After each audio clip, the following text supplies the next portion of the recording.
여러분, 아드리아해의 아름다운 도시들을 떠올려 보세요. 그런데 말이죠.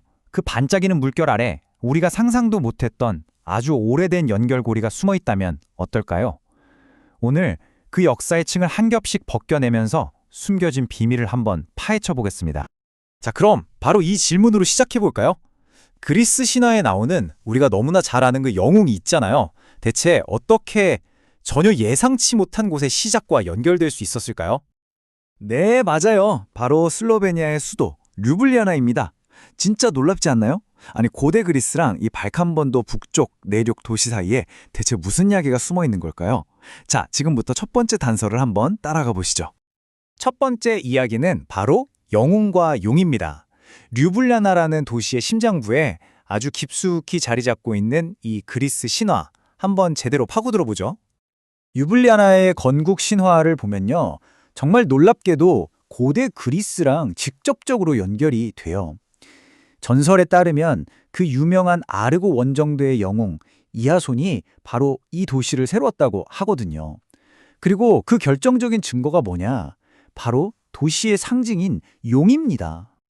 와, 이 이하손의 여정을 보면 정말 영화 같아요. 먼저 흑해에서 황금 양털을 훔치고요. 그러고 나서 도망을 치는데 다뉴브강을 거슬러 올라옵니다. 그러다 사바강이랑 류블리아니차강을 따라 여기까지 오게 된 거죠. 그리고 바로 이곳에서 거대한 괴물을 만나서 물리치는데요. 전서에 따르면 바로 그 괴물이 류블리아나의 상징인 용이 되었다고 합니다. 정말 엄청난 스케일의 이야기죠.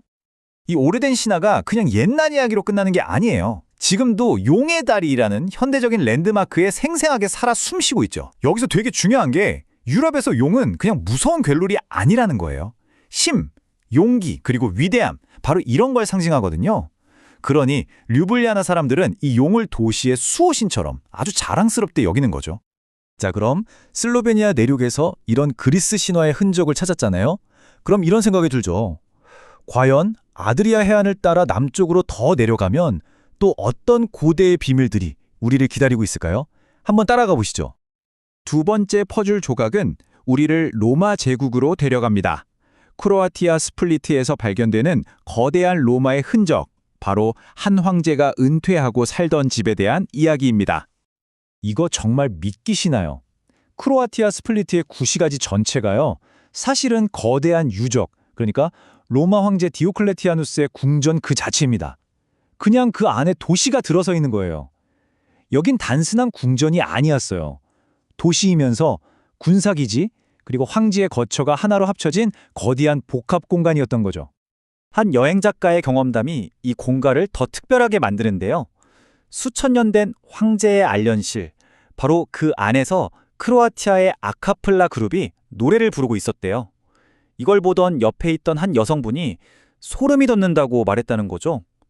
와, 고대의 공간에서 울려 퍼지는 현대의 목소리라니 역사가 살아 숨쉰다는 게 바로 이런 순간 아닐까요?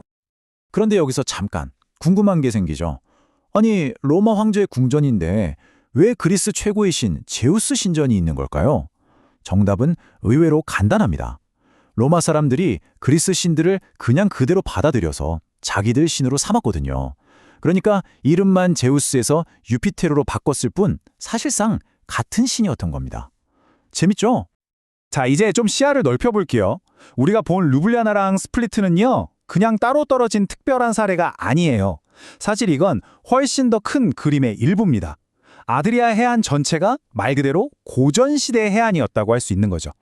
이 타임라인을 한번 보세요. 역사의 깊이가 정말 어마어마합니다. 기원전 4세기에는 그리스 사람들이 식민지를 건설했고요. 기원전 2세기에는 로마가 이 지형을 장악합니다.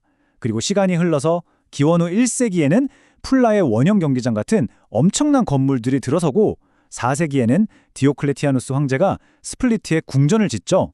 수백 년에 걸쳐서 고대 그리스와 로마의 역사가 이 해안에 겹겹이 쌓인 거예요. 풀라, 살로나, 자다르. 지금은 우리에게 좀 낯선 이름일 수 있지만 이 도시들은 당시엔 정말 중요한 곳들이었어요. 그냥 점처럼 흩어져 있는 게 아니라 하나의 거대한 로마 도시 네트워크로 연결되어 있었던 거죠. 각각의 도시마다 포럼, 목욕탕, 극장이 들어서면서 로마 문명이 꽃을 피웠습니다. 말 그대로 아드리아 해안 전체가 로마 제국의 일부였던 겁니다. 그런데 말이죠. 여기서 한 가지 이상한 점이 있습니다. 이렇게나 깊은 역사적 연결고리가 있는데 왜 오늘날 이 지역 국가들은 서로 그렇게 가깝게 느껴지지 않을까요? 이제 이 현대의 미스터리를 한번 파헤쳐 보겠습니다. 바로 이 질문이 우리가 파헤치려는 미스터리의 핵심을 찌릅니다. 한 레딧 유저가 이런 질문을 올렸어요. 그리스랑 크로아티아, 몬테네그로, 보스니아, 슬로베니아, 지리적으로도 가깝고 비슷한 점도 많은데 왜 이렇게 교류가 적은 거죠? 정말 날카로운 질문이죠. 단순한 호기심을 넘어서 역사가 현재에 미치는 영향을 생각하게 만드는 질문입니다. 그 역사적인 해답의 첫 번째 조각은 바로 베네치아 공화국입니다. 수세기 동안 베네치아는 강력한 해상 무역을 바탕으로 아드리아해 전체를 사실상 하나의 문화권으로 묶었어요. 바닷길을 통해서 사람과 물자, 그리고 문화가 아주 자유롭게 오갔던 거죠. 그런데 바로 이 지점이 결정적입니다.